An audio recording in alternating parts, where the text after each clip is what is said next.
Oke, bismillah. Assalamualaikum warahmatullahi wabarakatuh. Bismillahirrahmanirrahim. Alhamdulillahi rabbil alamin. Assalatu wassalamu ala ashrafil anbiya'i wal mursalin, Sayyidina wa maulana Muhammadin wa ala alihi wa ashabihi ajma'in. Amma ba'du. Bismillah. Mari kita lanjutkan ngaji kita. Malam hari ini kita masih ada di sesi ibadah menjelang Ramadan.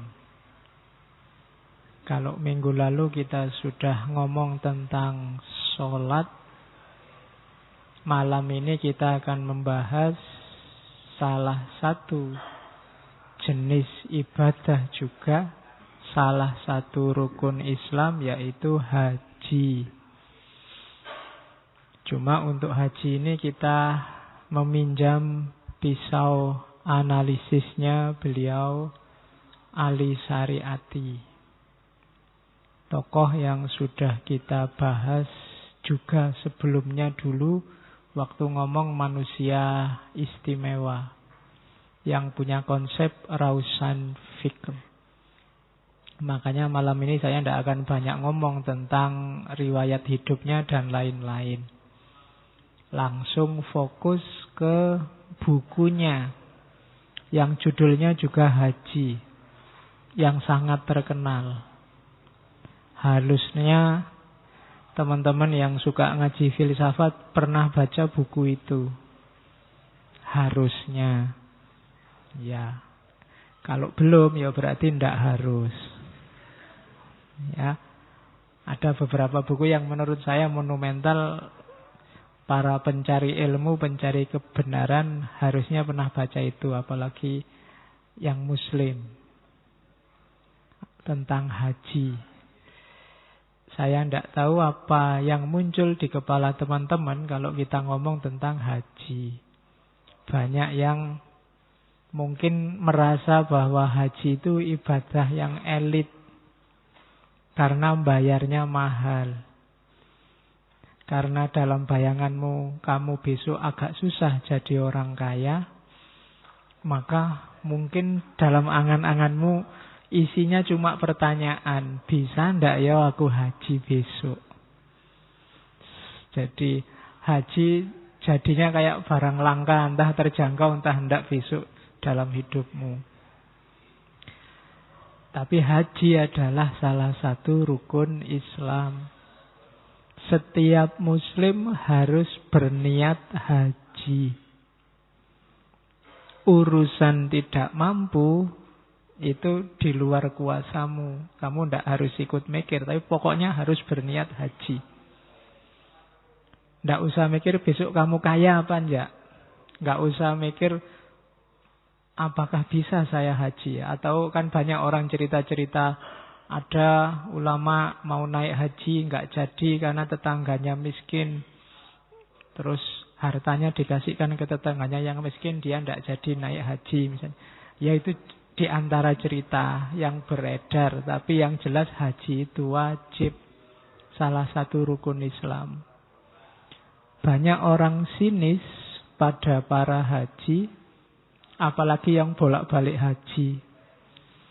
Kamu nganggapnya bolak-balik haji itu tidak afdol. Haji itu cukup sekali. Hartanya yang lain dipakailah buat infak sedekah untuk umat Islam yang lain. Setahu saya orang-orang yang bolak-balik haji itu juga kaya raya. Dan pasti mereka sudah infak, sudah sedekah. Nah, sisanya juga dipakai haji lagi oleh mereka. Karena mereka memang sudah kaya. Yang susah itu yang tadi sinis, yang tadi nyinyir, sedekah juga ndak, naik haji juga ndak. Isone cuma ngeritik. Oke, karena hari-hari ini kacamata kita kan kacamata burem, sukanya suudzon. sama orang lain. Makanya hendaklah, kalau memang Allah mengizinkan, sangat mungkin kita bisa bolak-balik naik haji. Apa susahnya sih bagi Allah? Meskipun tidak haji besar, mungkin cuma umroh. Sopo ngerti tiba-tiba kamu nemu kopernya konglomerat, terus kamu kembaliin, terus kamu dihajiin misalnya. Sopo yang ngerti wong? Narasi hidup itu kan bukan kita yang nyetir, tapi Allah. Yang jelas kita wajib berniat haji, karena itu salah satu rukun Islam. Ada lagi yang sinis. Saya banyak sering baca orang sinis dengan gelar haji. Haji masa ditulis, bikin riak aja. Kalau haji ditulis juga syahadat, sholat, zakat, puasa. Kan ada yang bilang begitu. Yo logikanya sih masuk akal. Tapi seandainya ada yang mau, yo nggak cuma H, mungkin ditulis SS, P, Z misalnya, sholat, syahadat, puasa, zakat, haji. Ya. Kalau mau ya ditulis saja. Wong itu konvensi sosial loh. Termasuk haji. Nah, enaknya gimana? Ditulis apa ndak ditulis? Enaknya ndak usah dibahas. Iya. Baik yang bahas apakah haji itu harus ditinggalkan saja, atau yang bahas harusnya haji itu tidak harus ditulis gelarnya, itu sama-sama bahas gelar. Sama-sama bahas sesuatu yang dianggap tidak penting. Haji kan tidak penting toh ditulis. Karena tidak penting, tidak usah dibahas. Kalau ada orang ribut tentang gelar haji, berarti dia juga masih nganggap gelar itu penting. Tidak usah dibahas. Ada sufi yang bilang begini. Kalau ada orang ibadah dan secara sengaja ingin riak, itu sebenarnya bukan riak, tapi musyrik. Tapi kalau ada orang ibadah kemudian mati-matian disembunyikan biar orang tidak tahu, itulah riya. Susah ya mencernanya. Kalau ada orang sengaja pamer, sengaja memamerkan ibadahnya, berarti dia beribadah tidak untuk Allah. Dan orang yang beribadah tidak untuk Allah itu musyrik. Dan kalau ada orang kok mati-matian sembunyi biar nggak ketahuan orang, itu berarti dia masih sibuk dengan persepsi orang, dengan pandangan orang. Masih bukan Allah yang satu-satunya. Masih khawatir ketahuan. Itu kan berarti masih punya perhatian pada pandangannya orang. Dan itulah yang disebut riya. Itu katanya seorang sufi. Agak berat ya. Kamu bingung, kamu kan sering misalnya, wah ini ada teman kos ini, maunya sholat tahajud nanti kalau ketahuan dia aku tahajud, nanti dianggap pamer. Terus kamu sembunyi-sembunyi. Itulah riya, sembunyi-sembunyi itu. Kenapa? Kamu masih sibuk dengan pandangannya dia. Masih sibuk dengan persepsinya dia. Kalau mau tahajud, tahajud aja. Apakah dia nganggap kamu pamer, nganggap kamu riya, ndak urusan, nggak usah dibahas. Nah, itu sikap mentalnya orang yang ibadah. Makanya hati-hati. Ya kayak gelar haji tadi. Mereka yang sibuk juga mengkritik agar gelarnya nggak dipakai, itu juga sebenarnya sibuk dengan gelar. Makanya saya belajar begitu, nggak sibuk dengan gelar. Saya belajar apapun orang manggil saya biar aja lah. Ada yang manggil saya ustadz, ya wis lah. Padahal ustadz itu bukan bahasa Arab. Ustadz itu akar katanya bahasa Persia.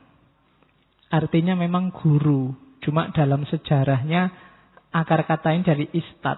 Istad itu guru privat yang memprivat dari rumah ke rumah. Cuma ada cirinya. Biasanya orang yang privat dari rumah ke rumah itu harus dikebiri. Karena khawatir memangsa yang ada di rumah. Jadi ada narasi bahwa di antara cirinya ustadz atau istad versi bahasa Persia itu orangnya dikebiri dulu. Jadi kalau Kamu manggil aku Ustadz, jangan-jangan kamu punya ambisi begitu. Tapi ya ndak usah tak bahas, aku sudah bertekad ndak usah bahas gelar. Mbok kamu banyak juga yang manggil saya itu Pak Yai, ada yang manggil Mbah Yai, Mbah Yai. Sembola, aku ndak usah tak bahas itu. Terserah lah, yang bikin kamu seneng manggil aku apa boleh lah. Mau manggil Cak ya boleh, Cuk ya boleh. Iya. Wong nama aja kok ya. Yang membahagiakanmu manggil aku apa lah. Nggak usah sibuk. Kalau aku bahas itu apalagi marah-marah. Saya kok dipanggil kiai. Saya itu bukan apa-apa. Saya itu sama aja, itu namanya sibuk dengan gelar. Jadi satu-satunya jalan nggak usah dibahas. Biar aja lah. Suka-sukamu lah yang bikin kamu seneng apa. Wong itu cuma atribut. Kalau bahasa filsafatnya aksiden. Bukan substansi. Meskipun kamu panggil ustadz, kamu panggil kiai, kalau kurang ajar ya substansinya kurang ajar. Jadi tidak penting panggilannya. Oke, saya dipanggil Jokowi aja tidak mau. Namanya bukan Jokowi. Oke, terus kembali ke Ali Syariati. Hajinya Ali Syariati, buku hajinya Ali Syariati itu salah satu karya awalnya Ali Syariati yang terkenal. Diterjemahkan dalam puluhan bahasa. Meskipun di Iran sendiri di awal-awal buku ini dicekal. Ya seperti biasa, ciri pikirannya Ali Syariati, dia revolusioner. Kritiknya tajam sekali pada pemerintah saat itu, Shah Iran. Bolak-balik harus masuk penjara. Tapi penggemarnya banyak. Dan bagi banyak kalangan, Ali Syariati lah ideolog revolusi Iran. Ideolog itu beliaulah yang membangun prinsip-prinsip ideologi masyarakat Iran, sehingga mereka bangkit, kemudian melakukan revolusi, dan lahirlah Republik Islam Iran. Yang kita kenal hari ini salah satu negara yang lumayan kuat dan disegani di Timur Tengah. Salah satu poros besar. Oke, malam ini kita lihat bagaimana konsepnya beliau tentang haji. Yang jelas, pasti malam ini kita tidak sedang belajar manasik. Ya, manasik haji ya kamu belajar sama guru fikih. Kalau bagi ahli syariati haji itu ya manasiknya ya, cuma ada makna kuat dibalik sekedar aktivitas fisiknya. Sama kayak minggu lalu ketika sholat. Sholat itu kalau hanya aktivitas fisiknya itu hanya olahraga, olah fisik. Tapi di balik itu ada makna spiritual yang luar biasa. Bahkan kalau di hajinya Ali Syariati, maknanya tidak cuma spiritual, tapi dia juga punya makna perubahan sosial dan revolusi. Itulah maknanya haji. Mungkin ada yang pernah haji di sini bisa membayangkan. Atau setelah paham Ali Syariati yang sudah pernah haji ingin ke sana lagi, ya, mungkin bisa lebih mendalam. Yang belum, dibayangkan saja. Paling tidak bisa mengambil maknanya. Sebenarnya kalau ada niatmu yang sangat kuat, kerinduanmu untuk ke sana sangat dalam, itu jalannya akan muncul. Cuma saya sering bilang, Allah itu datang padamu sedalam keyakinanmu. Kalau kamu yakinnya hanya 50%, Allah ya datangnya 50%. Kalau kamu ragu-ragu bisa ndak ya aku naik haji, wong bayar SPP kuliah aja pontang-panting sekarang. Ya, kalau yakinmu hanya segitu, ya Allah datangnya cuma segitu. Kamu tidak membayangkan tuh ada tukang beca, ada tukang parkir, menyisihkan uangnya barang 5.000, 10.000, akhirnya bisa naik haji. Itu kan tidak masuk di kerangka berpikir matematikamu. Tapi buktinya bisa. Ketika niat sudah kuat, keyakinan sudah kuat, jalannya akan datang. Biasanya musuh itu diri kita sendiri. Kenapa tesismu nggak jadi-jadi? Niatnya kurang kuat. Keyakinannya kurang mantap. Kalau sudah serius kuat, jalannya pasti muncul. Kamu bingung nyari referensi, kalau azammu sangat kuat, nanti akan ada jalan kamu ketemu referensi itu. Kalau kamu tidak yakin, ya tidak akan ketemu. Kalau kamu sudah putus asa, tidak ada Pak, tak cari-cari di perpus, tidak ada. Ya tidak ada sudah. Wong kamu sendiri sudah yakin tidak ada. Jalannya sudah kamu tutup sendiri, sudah selesai. Oke, haji juga begitu. Kalau kamu pesimis bisa berangkat ke sana, ya enggak.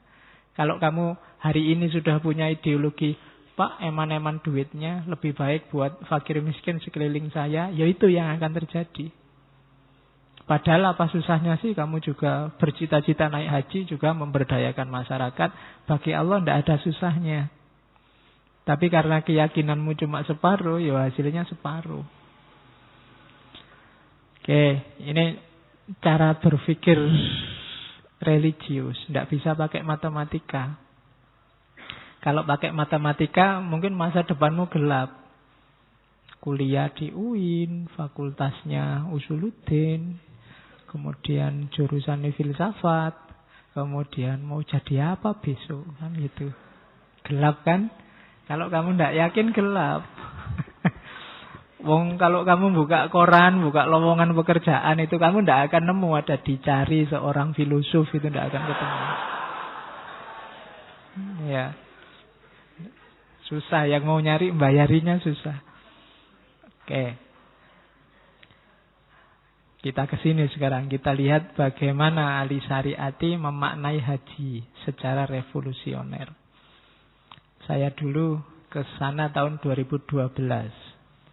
Cuma saya merasa lebih paham hari ini, meskipun dulu sebelum haji juga baca-baca Ali Syariati.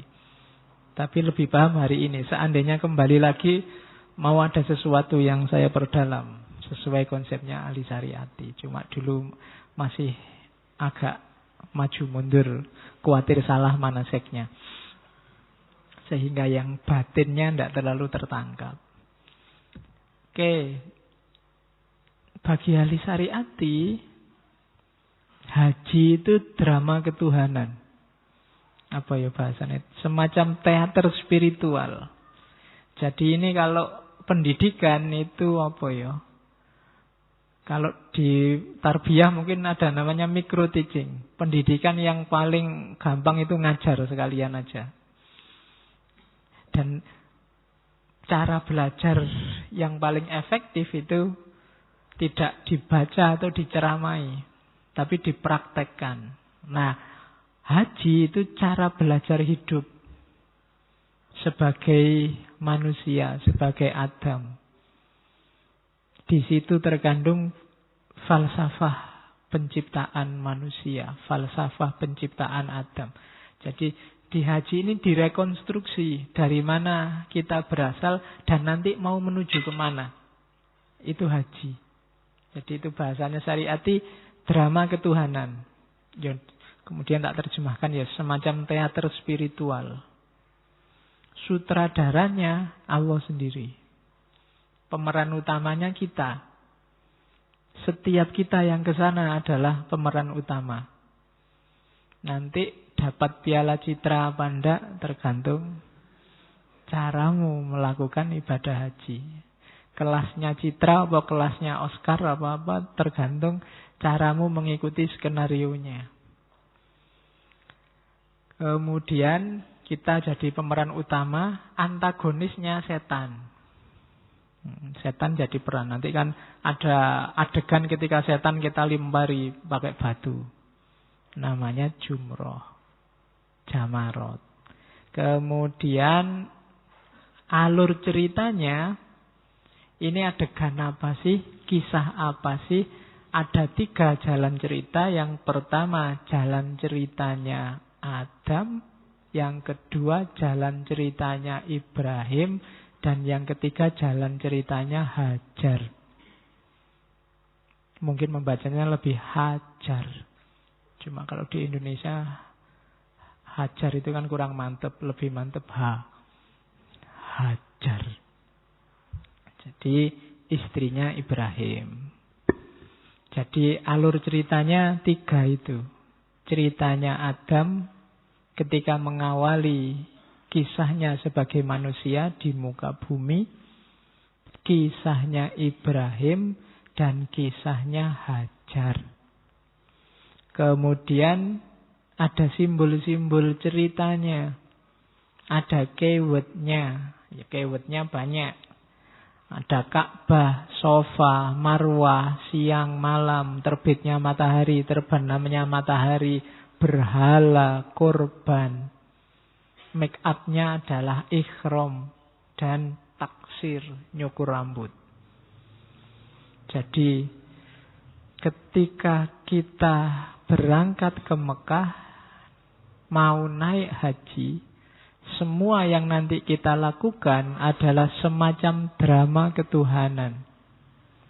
Maka eman-eman kalau kita ke sana tidak ngerti makna simbol-simbol yang sedang kita lakukan. Mereka yang tidak ngerti, orientalis misalnya. Orientalis itu melihat haji itu ya ritual paganistik. Ritualnya orang-orang yang masih nyembah berhala. Jadi melihatnya hanya fisiknya. Padahal di balik itu ada kandungan makna yang luar biasa. Sama ada orientalis yang menjelaskan sholat itu karena dia cuma lihat fisiknya. Dia menarasikan sholat ya dia tidak ngerti mungkin karena ada istilah sujud, rukuk. Dia menjelaskannya umat Islam itu kalau sholat membentur-benturkan kepalanya ke lantai. Bahasanya membentur-benturkan kepala. Makanya kamu sampai buntes hitam semua itu. Baduknya karena membentur-benturkan kepala. Itu mereka yang di luar gelanggang itu kan ngertinya memang begitu. Mereka yang di luar gelanggang ngertinya ngapain sih umat Islam itu kurang kerjaan.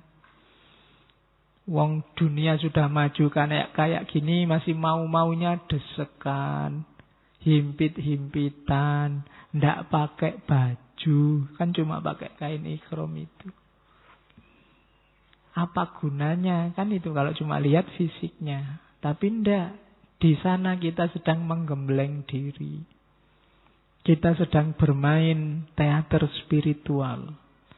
Kita sedang mencuci diri kita. Kita kembali ke, kalau bahasa Jawanya, sangkan paraning dumadi. Memahami asal usul, kemudian menemukan otentisitas kita sebagai manusia, dan kembali berjuang. Itulah haji. Jadi memang tidak ada hubungannya sama gelarnya. Maka tidak usah dibahas gelarnya. Tapi bagaimana kualitas spiritual, kualitas kemanusiaan kita meningkat setelah haji.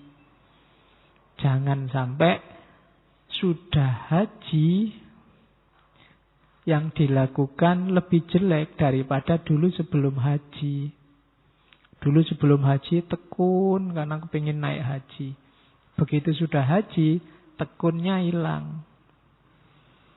Ikhlasnya hilang. Allahnya hilang. Itu berarti penggemblengannya nggak sukses. Oke, saya tidak tahu orang haji itu biasanya yang ditakuti, khawatir dibales kalau di sana. Yang biasanya ngomong jelek, maki-maki orang, besok di sana dimaki-maki orang, terus dia takut. Yang biasanya fokusnya ke situ. Ya biar aja tuh dibales. Kalau sudah dibales kan impas. Biasanya menyakiti orang, di sana disakiti orang loh, terus takut naik haji. Sama kan sekarang banyak orang alasan belum siap mental. Kok enggak jilbaban? Mental saya belum siap. Kok enggak naik haji? Mental saya belum siap. Oke. Mungkin enggak sholat, mungkin juga begitu. Enggak sholat, belum siap mental saya sholat, Pak. Malu saya, Pak, ketemu Allah itu, Pak. Dosa saya masih banyak, kan gitu. Oke, gila alasanmu. Padune males. Sama kayak mahasiswa enggak pernah masuk. Enggak pernah masuk, Mas. saya itu sekarang sedang pencarian, Pak. Apa tuh pencarian? Terus ditanya, kamu sedang nyari apa, Mas? Nggak tahu saya, Pak. Lah pencarian nyari apa? Nggak tahu lah, ketemunya kapan? Ya pencarian itu kan jelas gitu loh. Saya mencari diri saya sendiri, Pak, kan gitu. Apa saya nyari Tuhan, Pak? Apa saya kan gitu. Tapi ya dia sendiri ya bingung. Kalau sudah jelas targetnya kan baru caranya, kan begitu. Pak, saya nyari Tuhan, Pak. Caranya kan gitu. Terus apa? Baru orang bisa komentar. Tapi kalau pencarian dia sendiri nggak jelas nyari apa, lah piye? Kita bantunya gimana? Di masjid kok kamu nunduk-nunduk mau apa? Nyari, Pak. Nyari apa? Nggak tahu saya, Pak. Ayo wes. Orang nggak akan bisa bantu. Oke, terus.